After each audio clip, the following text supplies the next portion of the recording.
Hello' everyone. আজি আকৌ মই তোমালোকৰ কাৰণে বিজ্ঞান বিষয়ৰ 5 নম্বৰ চেপ্টাৰ জৈৱিক প্ৰক্ৰিয়াৰ অতিকৈ 20টা ইম্পৰ্টেণ্ট MCQ আৰু 10টা থিয়ৰী কুৱেশ্যন লৈ আহিছোঁ। আহা আমি আলোচনাটো ষ্টাৰ্ট কৰোঁ।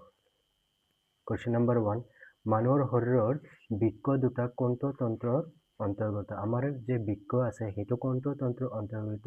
পুষ্টি, শ্বসন, ৰেচন আৰু পৰিবহন। আমাৰ বৃক্ক দুটা কোনটো তন্ত্ৰৰ অন্তৰ্গত? ৰেচন। কাৰণ বৃক্কই তেজৰ পৰা বৰ্জিত পদাৰ্থ আমাৰ কি কৰে? নিষ্কাশন কৰে, আমাৰ কি বডিটো পৰিষ্কাৰ কৰে। সেইকাৰণে এইটো কোনটো তন্ত্ৰৰ অন্তৰ্গত পৰে? আমাৰ ৰেচন প্ৰক্ৰিয়াৰ।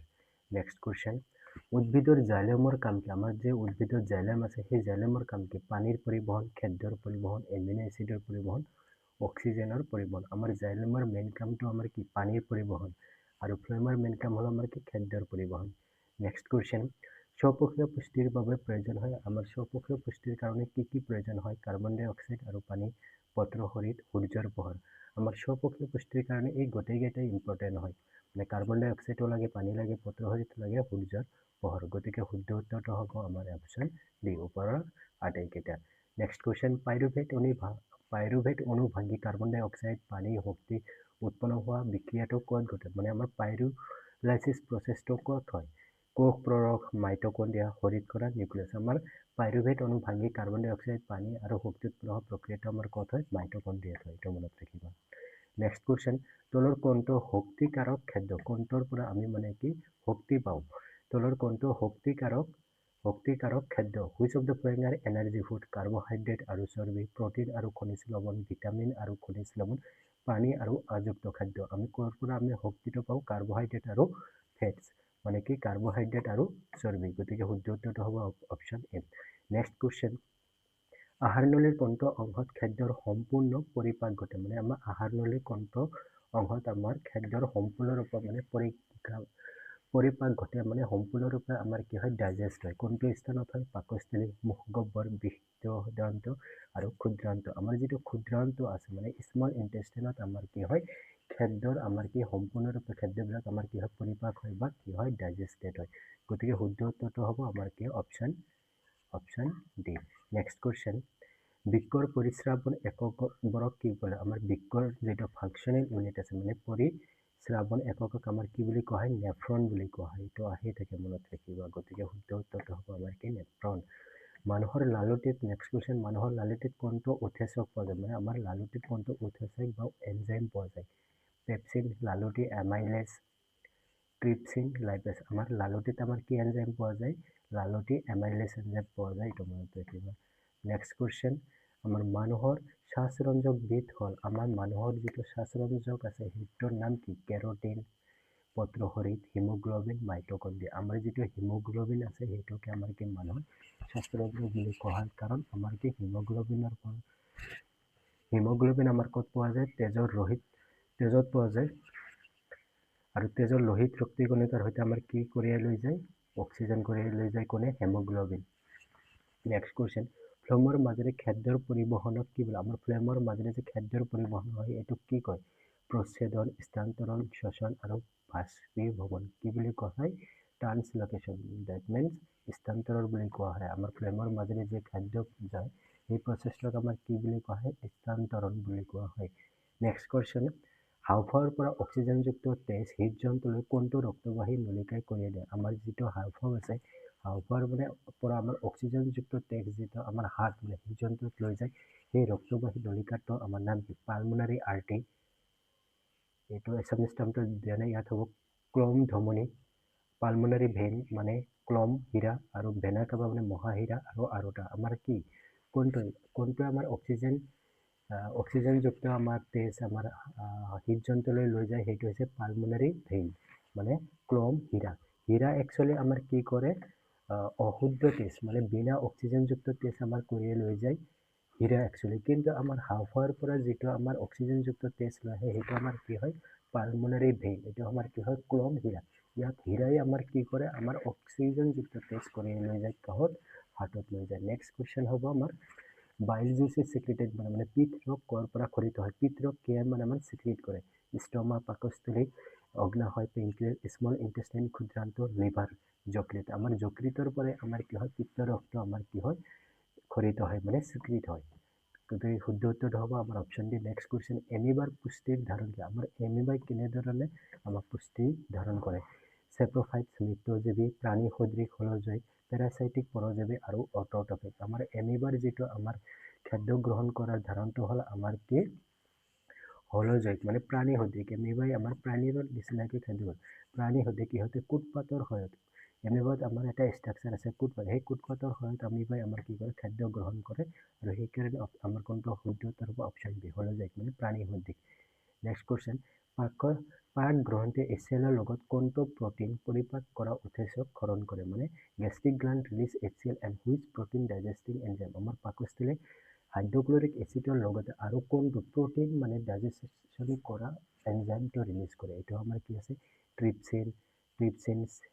চেলাইভাৰী এমাইলেজ লালটি এমাইলেজ পেপচিন আৰু লাইপেজ আমাৰ কি কৰে আৰু আমাৰ যিটো গেষ্ট্ৰিক গ্লেণ্ড আছে পাকস্থলী HClৰ লগতে আৰু আমাৰ কি ৰিলিজ কৰে পেপচিন আৰু পেপচিনে আমাৰ কি ডাইজেশ্যন কৰাত হেল্প কৰে প্ৰটিন মানে প্ৰটিন পৰিপাক কৰাত সহায় কৰে আমাৰ নেক্সট কুৱেশ্যনটো হ'ব পাতৰ যিটো চিত্ৰৰ জৰিয়তে গেছৰ আদান প্ৰদান ঘটে তাক কি কোৱা হয় আমাৰ যিটো পাতৰ যিটো ষ্ট্ৰাকচাৰ আছে এটা মানে ছিগনেল আছে যাৰ জৰিয়তে আমাৰ কি হয় গেছ আদান প্ৰদান কৰে সেই ষ্ট্ৰাকচাৰটোক সেই গঠনটোক কি বুলি কোৱা হয় লেণ্টিচেল ভেকুলছ ৰিক্টিকা ষ্টমাটা পত্ৰৰন্ধ্ৰ আৰু জাইলেম সেইটোক আমাৰ কি বুলি কোৱা হয় ষ্টমাটা পত্ৰৰন্ধ্ৰ এই পত্ৰৰন্ধ্ৰৰ দ্বাৰাই আমাৰ কি কৰে গছে আমাৰ কি গেছৰ আদান প্ৰদান কৰে নেক্সট কুৱেশ্যন মানুহৰ স্বাভাৱিক ৰক্তচাপটো আমাৰ কি 120 divided by 80 mm of mercury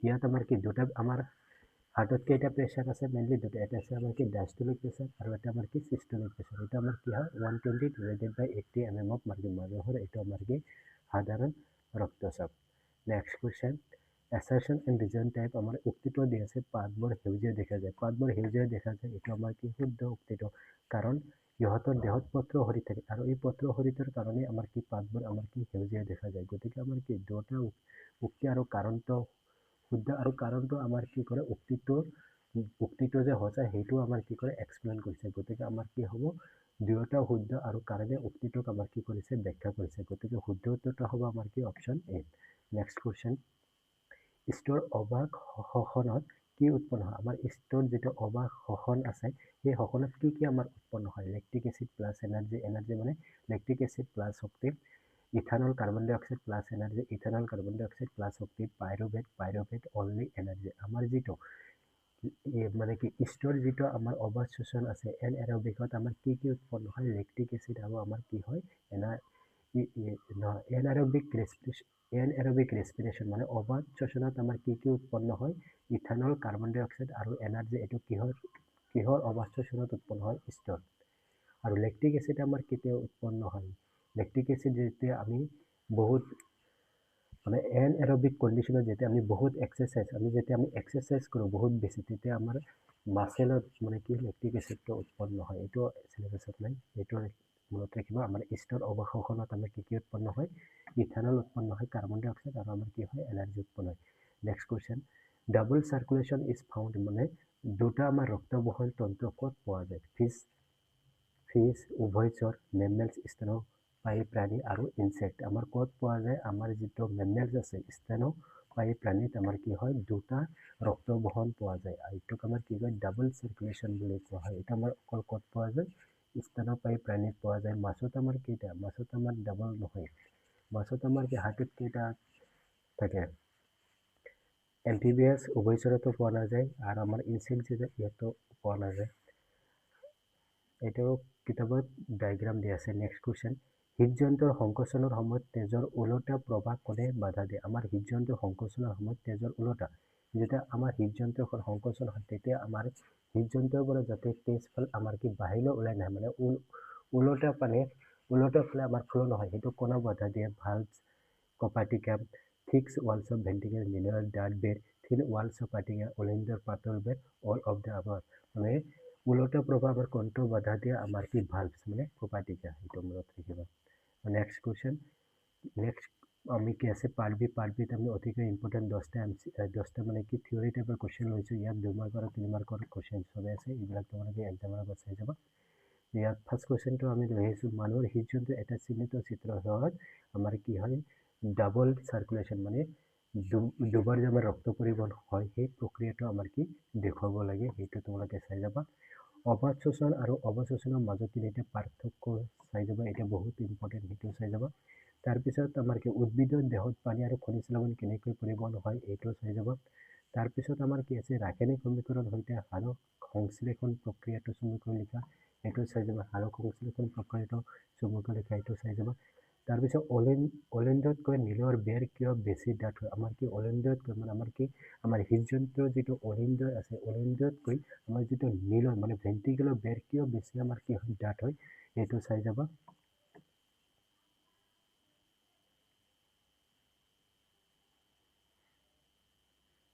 next question, ক্ষুদ্ৰান্ত থকা ভিলেয়াৰ কাম কি, ভিলেয়াৰ কামটো চাই যাব।